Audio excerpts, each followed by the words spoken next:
Bueno, hermanos, estamos entonces listos. Vamos en esta mañana a considerar ya el capítulo 11. Hace 8 días estuvimos eh, compartiendo acerca del llamamiento eficaz, una doctrina, una de las doctrinas de la gracia, llamamiento eficaz, o también conocido como gracia irresistible. Esta mañana vamos a compartir sobre la justificación, que es una de las doctrinas vitales, aquellas doctrinas que debemos de creer. Todas cinco son cinco doctrinas, y si alguna iglesia no cree eh, en estas cinco doctrinas, entonces no es una verdadera iglesia. Por eso se le llama doctrinas vitales.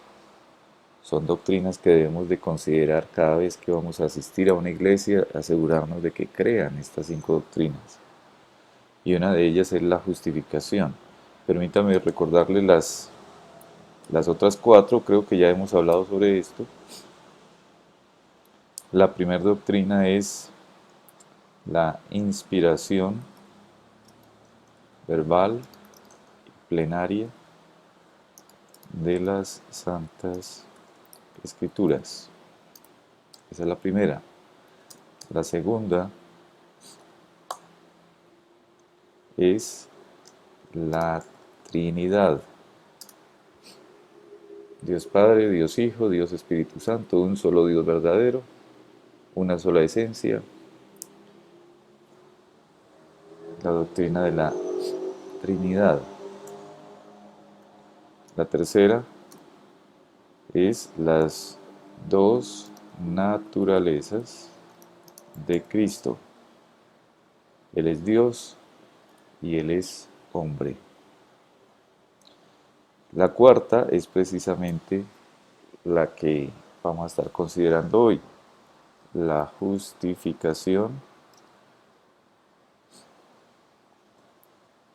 solo por medio de la fe, es decir, sin las obras de la ley. Y la última es la resurrección. Ahí tenemos entonces, hermanos, cinco doctrinas vitales que toda iglesia bíblica, toda iglesia local, toda iglesia verdadera debe creer. Si alguna iglesia o alguna congregación no cree una o dos o quizás más de estas doctrinas, no es una verdadera iglesia. Por eso nosotros eh, llamamos esto doctrinas vitales.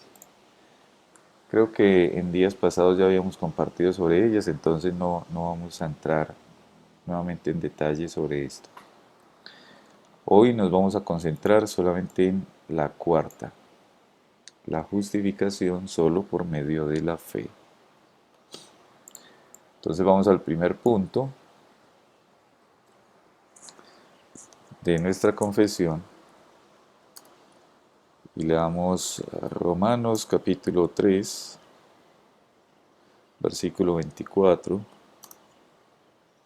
Romanos 4, versículo 5, versículo 8.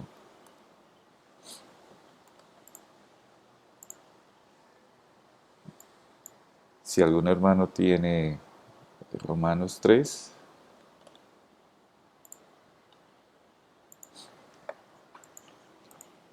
adelante. Romanos 3, 24. Amén, pastor. Amén, gracias Marta. Em, Siendo justificados gratuitamente por su gracia mediante la redención que es en Cristo Jesús. Amén. Amén. Y quisieras, Marta, leer las siguientes que están ahí muy cerca, pasando la página de Romanos capítulo 4, 5, versículos 5 y 8. Perdón, pastor, Gracias. espérame.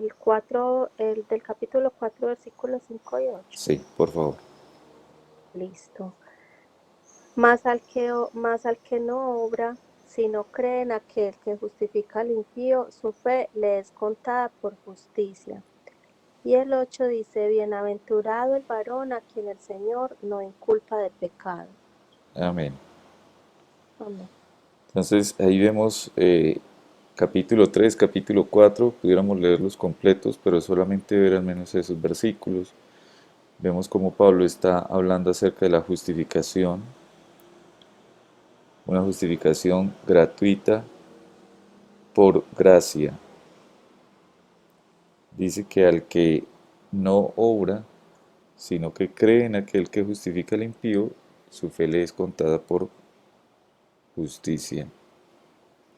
Y leamos 2 de Corintios capítulo 5, versículo 21.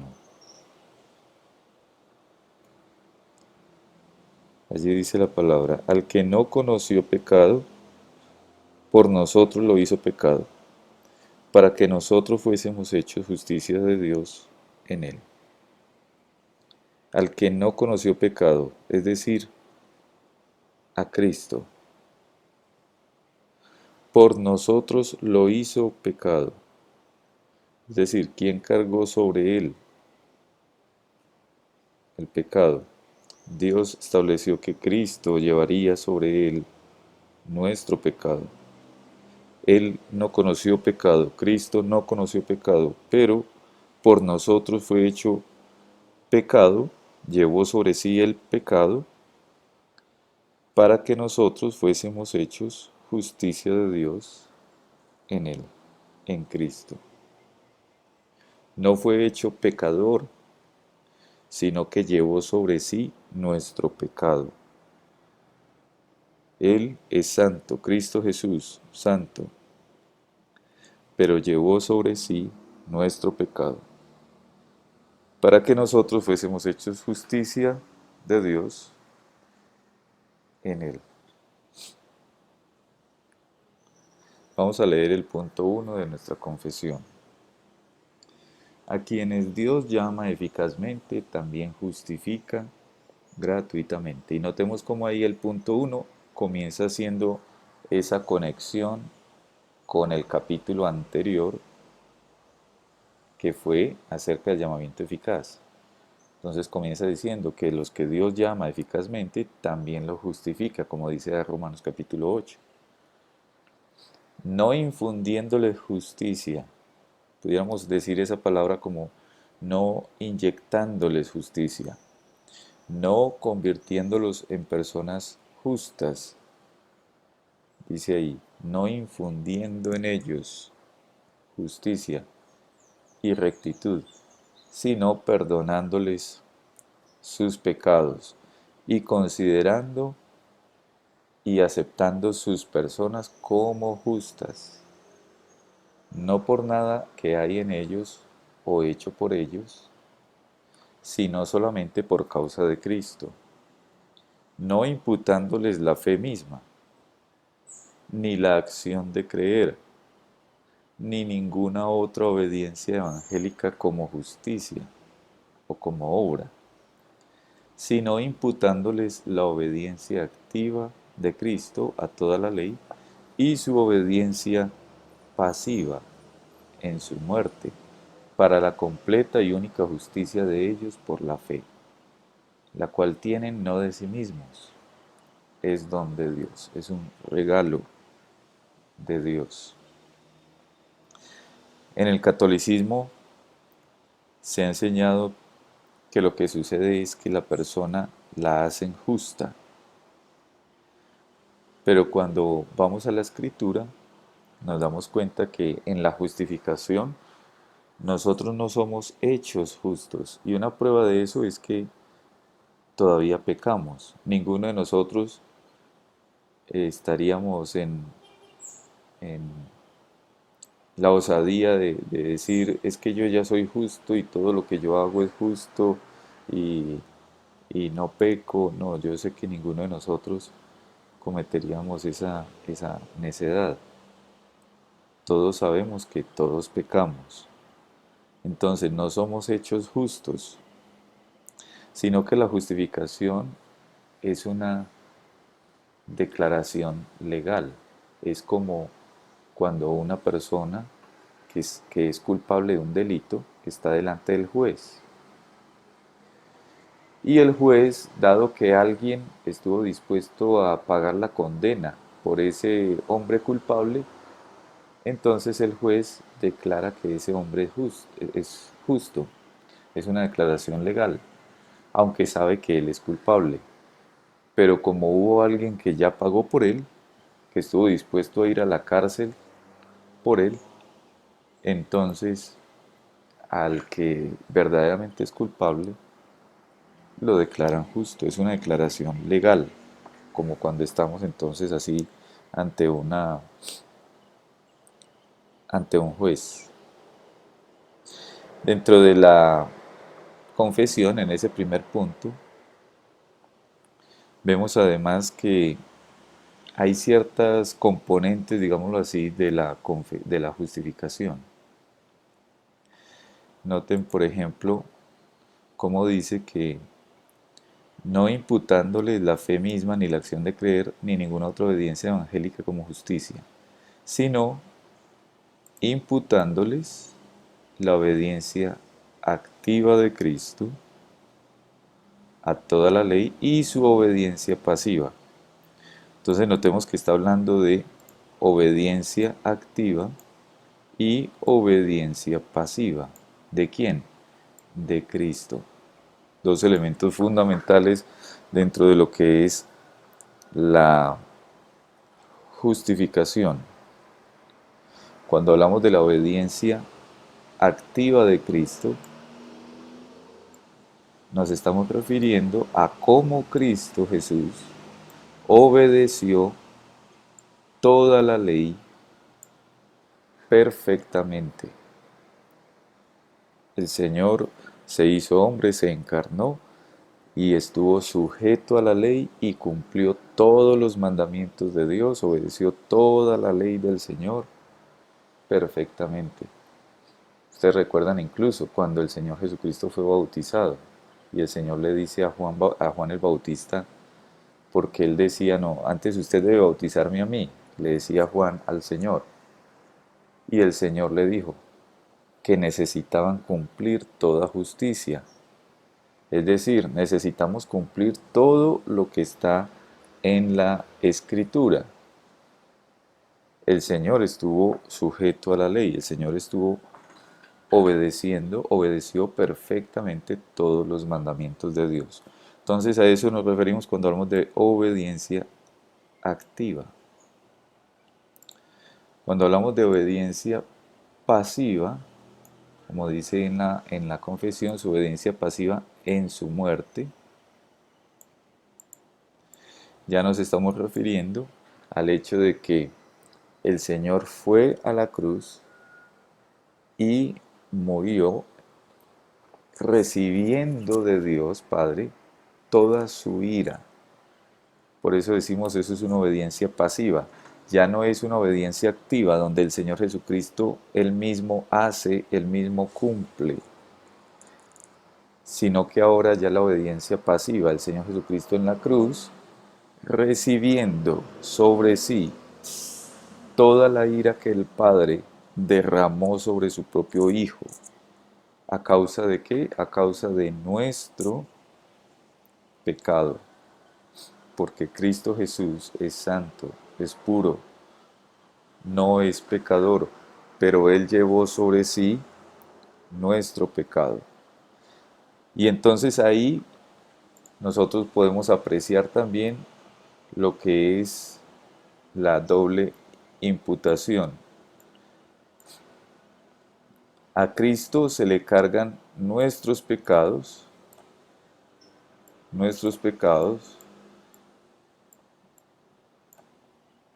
se ponen sobre Cristo y la justicia de Cristo se pone a nuestro favor. Hay una doble imputación. Mis pecados se imputan a Cristo Imputar es poner en la cuenta del otro. Entonces mis pecados se le ponen a la cuenta de Cristo, como si Cristo hubiera sido el pecador. Y la justicia de Cristo se imputa, se pone a nuestra cuenta, como si nosotros hubiéramos sido obedientes, como si nosotros hubiéramos cumplido toda la ley. Entonces, la justicia de Cristo, esa obediencia de Cristo, se pone a nuestra cuenta y nuestra cuenta sucia de pecado se pone a Cristo. Esa es la doble imputación en la que vemos, en la justificación. Y esa es la manera en la cual Dios justifica al pecador. No está pasando por alto el pecado, porque el pecado nuestro lo está pagando, lo pagó Cristo Jesús. Entonces no está pasando por alto el pecado. El Señor, el Dios mismo, pasó por alto el pecado en todo. Cuando leemos, por ejemplo, del Antiguo Testamento, todo el pecado del pueblo estaba siendo pasado por alto, porque luego todo ese pecado iba a ser cobrado en la vida de Cristo. Iba a ser puesto a la cuenta de Cristo para que Cristo pagara por él. Y por eso los creyentes del Antiguo Testamento también fueron justificados por medio de la fe en Cristo, en el Cristo que vendría y que llevaría el pecado de ellos. Porque el Señor no puede pasar por alto el pecado. El Señor pasó por alto un tiempo el pecado mientras que venía Cristo para que en Cristo se pagara definitivamente el pecado. Y por eso en el Antiguo Testamento encontramos que el pueblo tenía que estar ofreciendo sacrificios. Y por eso hoy ya nosotros no tenemos que ofrecer sacrificios. Porque los sacrificios del Antiguo Testamento solamente apuntaban al sacrificio perfecto de Cristo en la cruz. Y nosotros, ya que Cristo Jesús ya murió en la cruz y ya pagó, entonces no tenemos que hacer más sacrificios. Ya el sacrificio perfecto ya fue hecho. Entonces Dios no pasó por alto el pecado para justificarnos, sino que cobró nuestro pecado sobre su propio Hijo. Y entonces ahí vemos esa doble imputación. Mi pecado se pone a la cuenta de Cristo y Él paga por él. Y esa obediencia perfecta de Cristo se pone a mi cuenta, de modo de que como si yo hubiera obedecido. Entonces somos declarados justos. No somos justos, pero somos declarados justos gracias a que el justo, es decir, Cristo Jesús, pagó por nosotros. Entonces, hermanos, esto debe de ser una de las cosas que cada día nosotros debemos de llevar en nuestra mente y en nuestro corazón. No olvidarnos de esta doble imputación, de cómo el Señor mostró tan abundante misericordia con nosotros, que estuvo dispuesto a pagar el precio, cómo el Padre nos amó de tal manera que derramó toda su ira sobre su Hijo para no derramarla sobre nosotros. Y eso por pura gracia, porque a Él le plació hacerlo así, porque Él nos amó desde el principio y se propuso liberarnos de esta esclavitud del pecado. Entonces ahora, hermanos, somos legalmente justos. Fuimos declarados justos, no somos justos. Estamos hablando de justificación. Y aquí podemos ver la diferencia entre justificación y santificación. La justificación es una declaración legal. En la justificación podemos decir que esa mala hoja de vida que teníamos es cambiada por la hoja de vida perfecta de Cristo en la justificación. Mientras tanto, cuando ya hablamos de santificación, ya estamos hablando es de cambiar el corazón, Ya estamos hablando es de ir renovando el corazón, ir purificando el corazón, para que un día en la glorificación seamos verdaderamente justos. Ya no solamente seamos declarados justos, sino que seamos justos. Vamos al punto número 2. Leamos Romanos capítulo 1, versículo 17.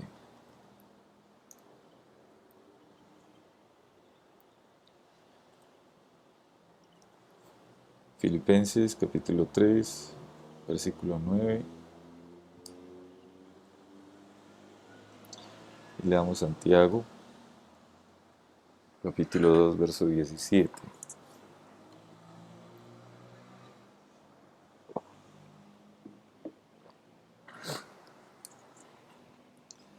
Romanos capítulo 1, 17. Porque en el Evangelio la justicia de Dios se revela por fe y para fe. Como está escrito, mas el justo por la fe vivirá. En este punto 12 hablamos de la fe, ese medio que el Señor estableció para justificar, el medio. Y por eso ahí dice Romanos 1:17, la justicia de Dios se revela por fe y para fe. Como está escrito, el justo por la fe, por medio de la fe, vivirá. Filipenses capítulo 3, versículo 9. Y ser hallado en Él, es decir, en Cristo.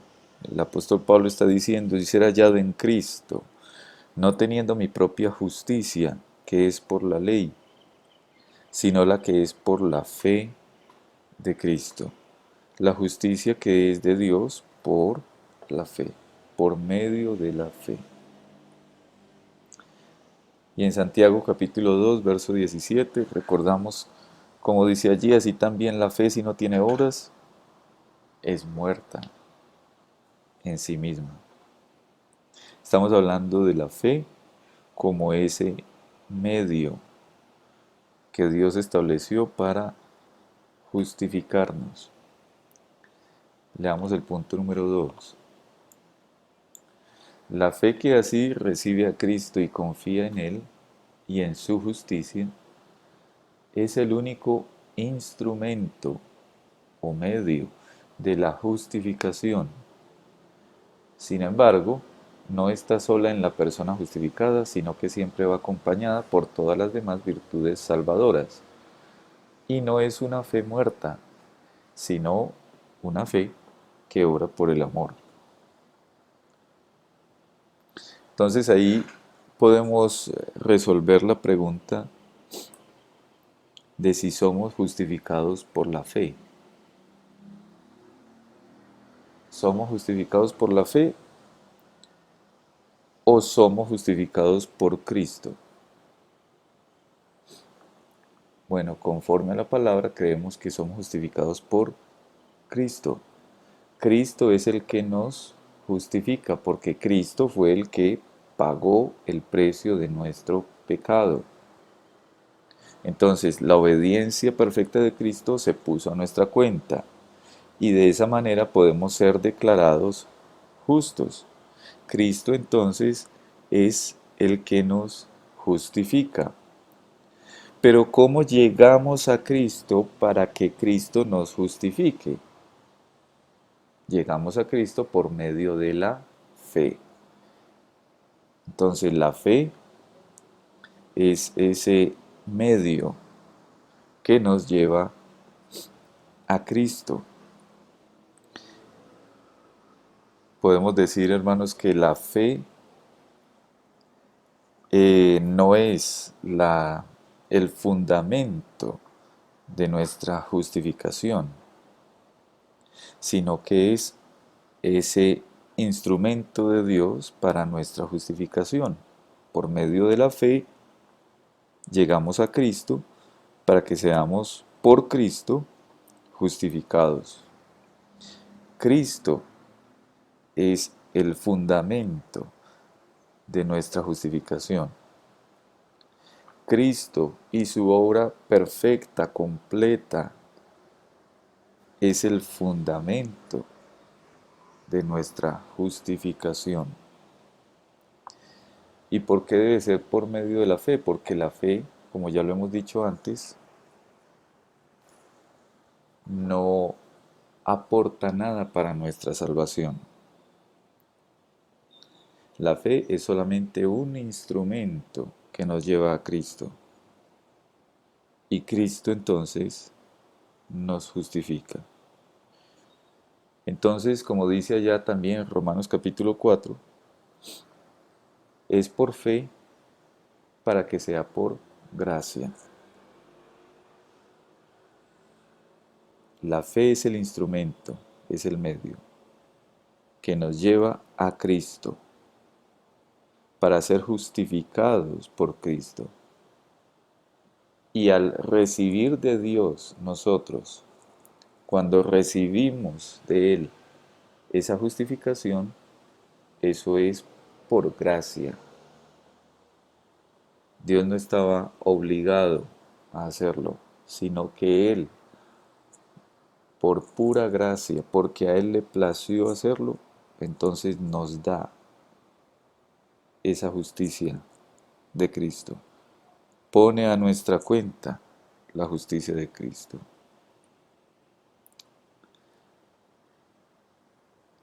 Y como leíamos ahorita, hermanos, en Santiago capítulo 2, 17, esa fe es una fe que obra, porque la fe sin obras está muerta. Cuando somos salvos por medio de la fe en Cristo, entonces eso se testifica, se demuestra por medio de nuestras obras.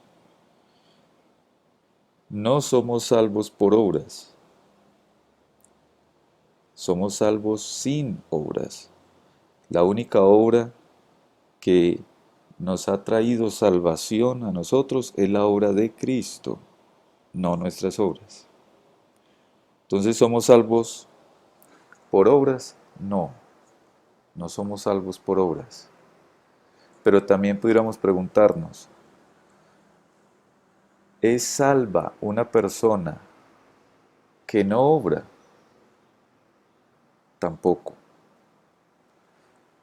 porque el verdadero salvado, el que ha sido verdaderamente salvado, obra. Su fe se testifica por medio de las obras. Podemos decir que nosotros somos salvos para obrar. Entonces, primero somos salvos y luego entonces damos testimonio de nuestra salvación por medio de nuestras obras.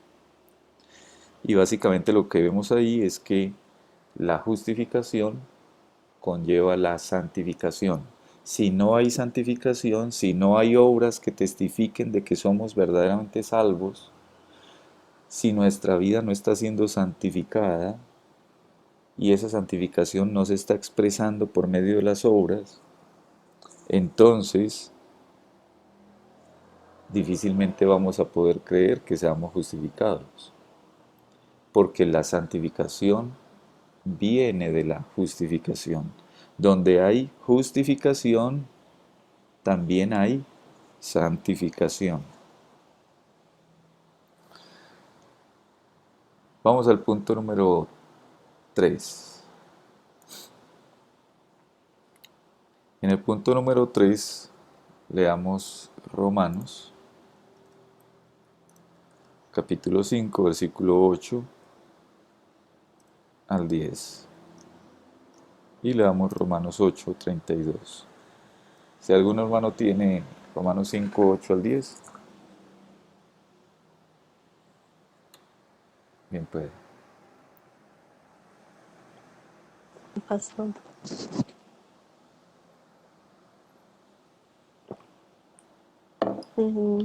Mas Dios muestra su amor para con nosotros en que siendo aún pecadores, Cristo murió por nosotros.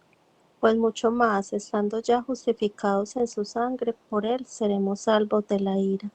Porque si siendo enemigos fuimos reconciliados con Dios por la muerte de su Hijo, mucho más estando reconciliados seremos salvos por su vida. Amén. Gracias.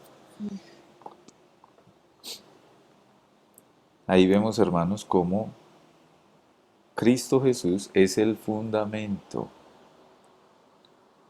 de la justificación. Dice allí, Cristo es quien murió por nosotros y hemos sido justificados, como dice Romanos 5, hemos sido justificados en su sangre y por Él, es decir, por Cristo, es que nosotros somos salvos de la ira de Dios sobre cada uno de nosotros, sobre todo ser humano, sobre cada hombre y mujer. Está la ira de Dios hasta que es declarado justo en Cristo. Ya sobre nosotros, los justificados, ya no está la ira de Dios sobre nosotros. Pero desde que nacemos, la ira de Dios está sobre cada uno de nosotros. Entonces, por Cristo hemos sido justificados. Hemos sido reconciliados con Dios por la muerte de su Hijo. Y Romanos capítulo 8, verso 32 dice, el que no escatimó ni a su propio Hijo, sino que lo entregó por todos nosotros, ¿cómo no nos dará también con él todas las cosas? Si el Señor hizo lo que era imposible para nosotros, si el Señor hizo la mayor obra, pregunta luego Pablo, ¿cómo no nos dará también las cosas más pequeñas, las cosas menores? Porque cualquier cosa es insignificante ante la gran, perfecta y completa obra de Cristo en la cruz. El que no escatimó ni a su propio Hijo, sino que lo entregó por todos nosotros. Y notemos cómo el texto nos dice que Dios fue quien entregó a su Hijo Jesucristo a la cruz por nosotros. Voy a leer el punto 3. Cristo, por su obediencia y muerte, saldó totalmente la deuda de todos aquellos que son justificados. Y por el sacrificio de sí mismo en la sangre de su cruz, sufriendo en el lugar de ellos el castigo que merecían, satisfizo adecuada, real y completamente a la justicia de Dios en favor de ellos. Sin embargo, por cuanto Cristo fue dado por el Padre para ellos, y su obediencia y satisfacción fueron aceptadas en lugar de las de ellos, y ambas gratuitamente y no por nada en ellos, su justificación es solamente de pura gracia, a fin de que tanto la precisa justicia como la rica gracia de Dios fueran glorificadas en la justificación de pecadores. Notemos, hermanos, al final ahí de la confesión de ese punto, estas dos cosas. Su justificación es solamente de pura gracia, a fin de que tanto la precisa justicia como la rica gracia, ambas cosas, en la muerte de Cristo, vemos ambas cosas, vemos la justicia y vemos la gracia de Dios, vemos la justicia de Dios, la ira de Dios siendo satisfecha al derramarse sobre su propio Hijo. Vemos allí la justicia, Dios haciendo justicia. Pero en la muerte de Cristo también vemos esa abundante gracia de Dios para con el pecador. Podemos decir que vemos la justicia y vemos la misericordia de Dios. Vemos a Dios no pasando por alto el pecado, sino cobrándolo completo sobre Cristo Jesús. pero también vemos la misericordia de Dios para con nosotros, los que por gracia, por medio de la fe en Cristo, hemos sido justificados. El Señor mostrando para con nosotros su abundante misericordia. Entonces en la muerte de Cristo vemos ambas cosas. Algunos cuando leen el Antiguo Testamento, y de hecho muchas veces vemos que muchos creyentes tienen las Biblias como muy, y hablo de las Biblias en papel, muy usadas, muy gastadas eh, en la parte del Nuevo Testamento. Y uno les mira las Biblias en el Antiguo Testamento y el Antiguo Testamento casi está nuevo. Eso pasa pues en algunos creyentes. Y es que algunos todavía siguen como con la idea de que del Antiguo Testamento es muy violento, de que hay tanta ira, digamos, de parte de Dios en el Antiguo Testamento, porque mire que mandaba matar a tantos, a pueblos, hombres, niños, mujeres, y en efecto eso está ahí, así es.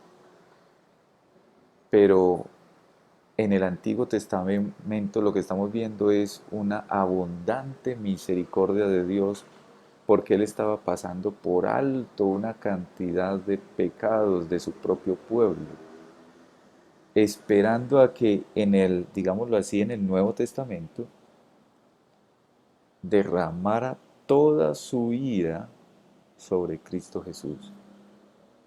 Entonces el Antiguo Testamento no es como esa parte tan falta de misericordia. Al contrario, lo que estamos viendo en el Antiguo Testamento es abundante misericordia de Dios para con su pueblo, que está pasando por alto su pecado, solamente esperando para que venga su Hijo y sobre su propio Hijo, ahí sí derramar toda su justicia, toda su ira sobre él, a fin de que, a fin de que su pueblo no sufriera la ira de Dios. Vamos a leer ahora, vamos al punto número 4 de nuestra confesión. Colosenses capítulo 1, versículo 21. Y si hay un hermano que nos quiera leer Efesios capítulo 2, versículo 1 al 3. Yo voy a ir leyendo Colosenses 1:21.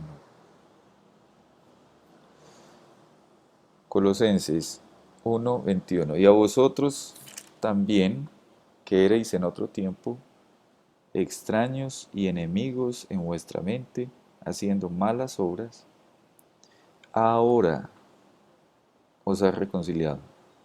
Noten que ese versículo de Colosenses está hablando de el tiempo pasado y el tiempo presente. Vosotros también, que erais en otro tiempo, está hablando de pasado, tiempo pasado, erais en otro tiempo extraños y enemigos, erais enemigos en vuestra mente, haciendo malas obras. Y luego dice, ahora, está hablando ya del presente, ahora os ha reconciliado. Una cosa es nuestra vida antes de Cristo y otra cosa es después de Cristo. Leamos Efesios capítulo 2, versos 1 al 3. Pastor. Amén. Y Él os dio vida a vosotros cuando estabais muertos en vuestros delitos y pecados, en los cuales anduvisteis en otro tiempo, siguiendo la corriente de este mundo, conforme al príncipe de la potestad del aire, el espíritu que ahora opera en los hijos de desobediencia, entre los cuales también todos nosotros vivimos en otro tiempo, en los deseos de nuestra carne, haciendo la voluntad de la carne y de los pensamientos, y éramos por naturaleza hijos de ira, lo mismo que los demás. Amén. Amén. Una vez más, en este texto vemos tiempo pasado, tiempo presente. Dice que Él nos dio vida a nosotros cuando estábamos en el pasado muertos en nuestros delitos y pecados. Antes nosotros, como dice el texto, seguíamos la corriente de este mundo y éramos hijos de desobediencia. En otras palabras, éramos lo mismo que los demás. Nacemos todos bajo condenación, hombres y mujeres. Por eso el texto ahí de Efesios dice que todos nosotros vivimos en otro tiempo, en los deseos de nuestra carne, haciendo la voluntad de la carne, los pensamientos, y éramos por naturaleza hijos de ira, lo mismo que los demás. No hay diferencia. Como dice también la Escritura, por cuanto no hay diferencia, porque no hay diferencia por cuanto todos pecaron. El punto número 4, hermano, nos está hablando acerca de cuándo es el momento en que somos justificados. ¿Cuándo es el momento? Miremos lo que dice el punto 4. Desde la eternidad, Dios decretó justificar. Note lo que está diciendo la confesión. ¿Qué fue lo que pasó desde la eternidad? Que Dios tomó la decisión, estableció, decretó justificar. Justificar a todos los escogidos, a los que Dios eligió. Y en el cumplimiento del tiempo, es decir, ya en un momento específico, Cristo murió por los pecados de ellos y resucitó para su justificación. Entonces ahí estamos hablando de, en la eternidad Dios decreta justificar y cuando vino el cumplimiento del tiempo, Cristo murió en la cruz. Sin embargo, los escogidos de Dios no son justificados personalmente, es decir, no se aplica esa justificación a cada escogido, sino hasta que a su debido tiempo Cristo les es realmente aplicado por el Espíritu Santo. Entonces este punto 4, hermano, nos está resolviendo la inquietud de cuándo somos justificados. ¿Somos justificados desde la eternidad? No, no somos justificados desde la eternidad. Somos elegidos desde la eternidad. Y Dios decretó que aquellos que eligió en la eternidad los iba a justificar en un momento específico de sus vidas. Entonces no somos justificados desde la eternidad, sino en un momento específico, cuando el Señor a usted le llamó, y cada uno tenemos, digámoslo así, un día, una hora específicos en el pasado. Quizá algunos hace poco, quizá otros hace mucho tiempo, muchos años atrás. Pero el punto aquí de la confesión nos aclara que la justificación es algo que se da en un momento específico, a diferencia de la elección que viene desde la eternidad. Dios nos elige en la eternidad y en un momento específico del tiempo nos justifica. Y esto es importante, hermanos, porque algunos han llegado a creer que dado que Dios nos elige en la eternidad, entonces somos justificados desde la eternidad. Y eso ya vemos que no es así, porque como leímos, por ejemplo, ahora en Efesios, capítulo 2, nosotros éramos hijos de ira lo mismo que los demás. Todos nacemos en la misma condenación. Todos nacemos siendo condenados y sobre nosotros ya está la ira de Dios. Lo único que nos espera es la condenación. Pero Dios, en un momento del tiempo de nuestras vidas, un día específico de nuestras vidas, entonces nos llama, nos justifica, nos declara justos.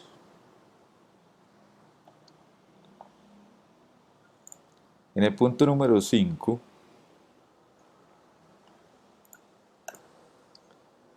leamos Mateo, capítulo 6, versículos 12 y 14.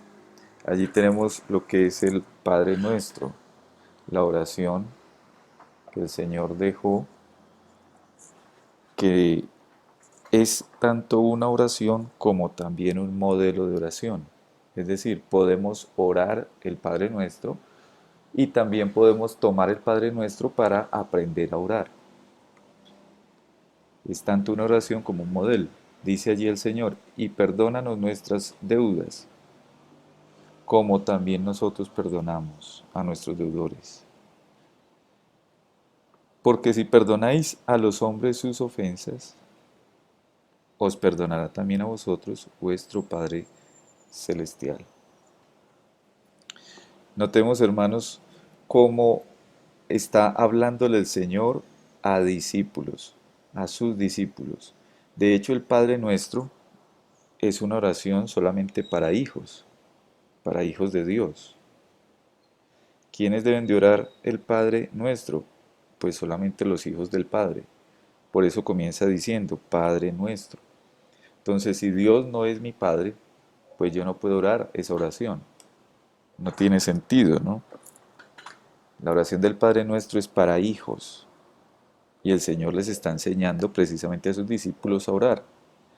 Y entonces dentro de la oración incluye que también debemos de pedir perdón. Y quizá alguno puede preguntarse, pero ¿cómo así? ¿Ya no fuimos perdonados? Y eso es lo que precisamente el punto número 5 quiere aclarar, el punto 5 de la confesión quiere aclararnos. Mire lo que dice el versículo, el punto 5. Dios continúa perdonando. Dios continúa perdonando los pecados de aquellos que son justificados. Y aunque ellos nunca pueden caer del estado de justificación, en otras palabras, no pierden la salvación.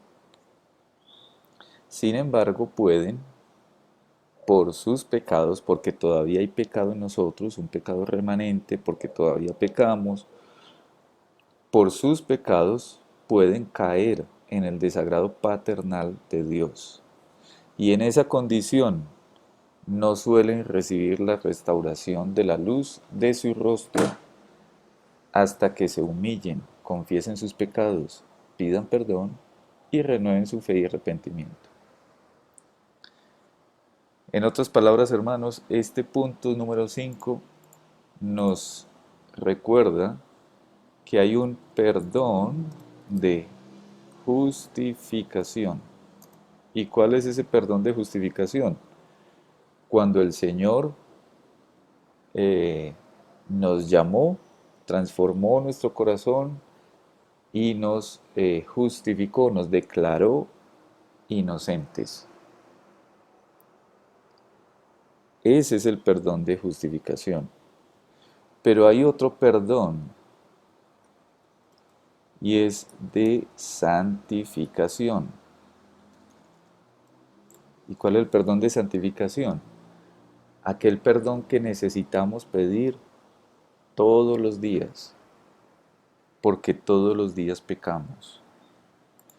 El perdón de justificación es aquel perdón que el Señor nos dio una sola vez y para siempre, cuando Él ya nos adoptó como hijos, ya somos suyos, Él ya es nuestro Padre y eso nada ni nadie lo va a poder cambiar. Eso no se va a perder.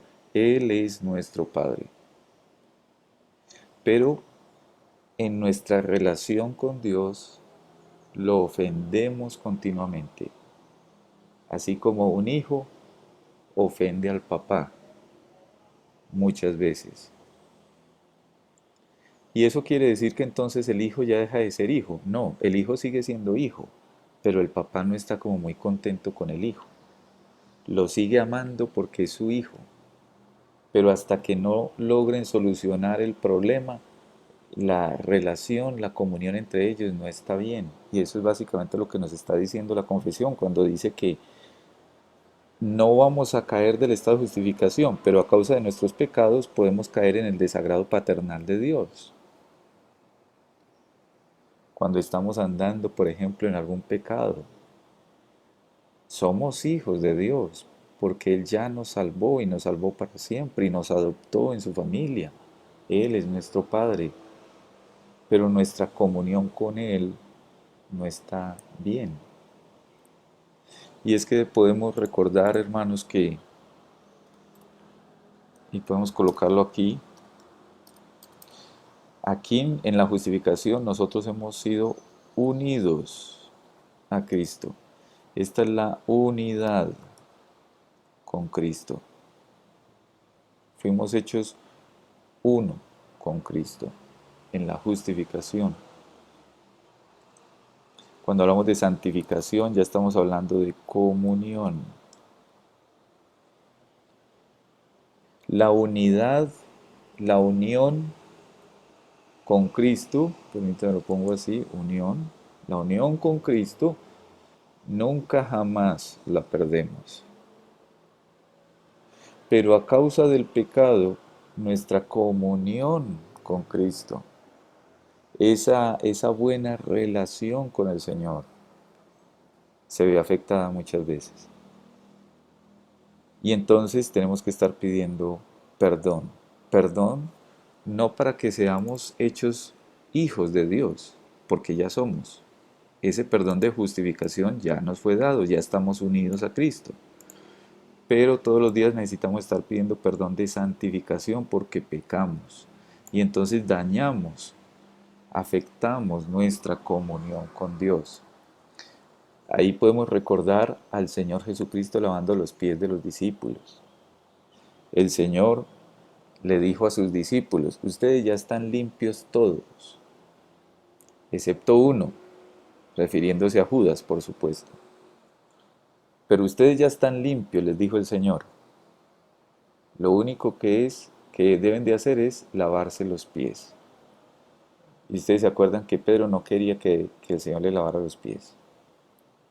Y entonces el Señor le dijo, bueno, si no le lavo los pies, entonces usted no puede tener nada conmigo, no puede tener comunión conmigo. Y entonces Pedro le dijo, no, si es así, entonces láveme los pies, láveme todo lo que haya que lavar. Y el Señor les dice, no, ya todo están limpios, solamente lavarse los pies. En otras palabras, hermanos, en nuestro caminar, ahora que estamos unidos a Cristo, en nuestro caminar nos ensuciamos los pies. Es decir, pecamos.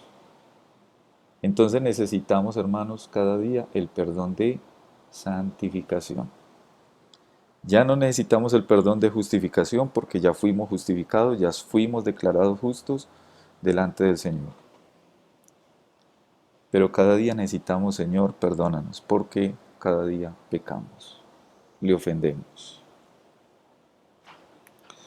Vamos, hermanos, ahora al punto número 6. Romanos capítulo 4,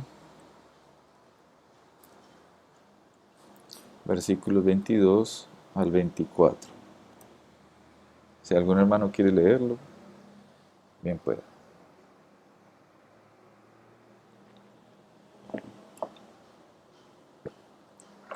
Romanos capítulo 4, verso 22 al 24. Gracias, doña Rosario.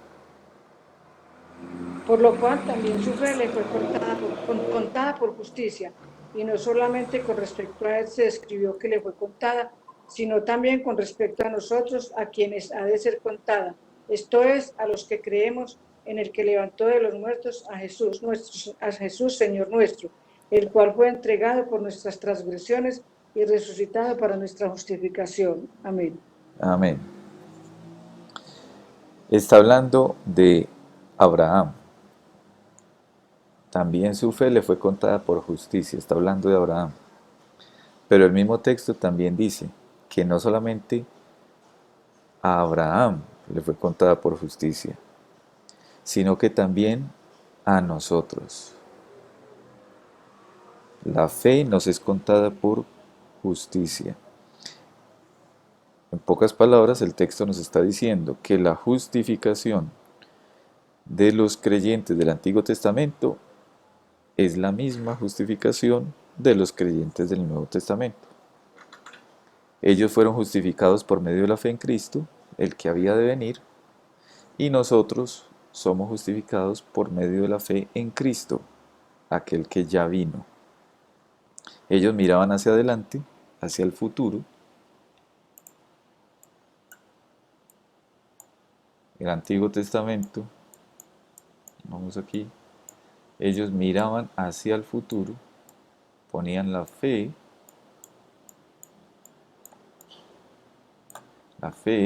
en Cristo, y digamos que nosotros aquí, ya después del el Nuevo Testamento, miramos hacia atrás, hacia aquel que ya vino. Pero en todos, tanto en el Antiguo como en el Nuevo, el medio es el mismo, la fe. Entonces somos justificados por medio de la fe en Cristo. La fe no es la que nos justifica, porque la fe es un instrumento, el que nos justifica es Cristo. Pero necesitamos de ese instrumento que Dios estableció para nuestra justificación, la fe. Leamos el punto número 6. La justificación de los creyentes bajo el Antiguo Testamento fue, en todos estos sentidos, una y la misma que la justificación de los creyentes bajo el Nuevo Testamento. Entonces, ¿estableció Dios diferentes formas de justificación para los hombres? No, solamente una. El medio es la fe. ¿La fe en quién? La fe en Jesucristo.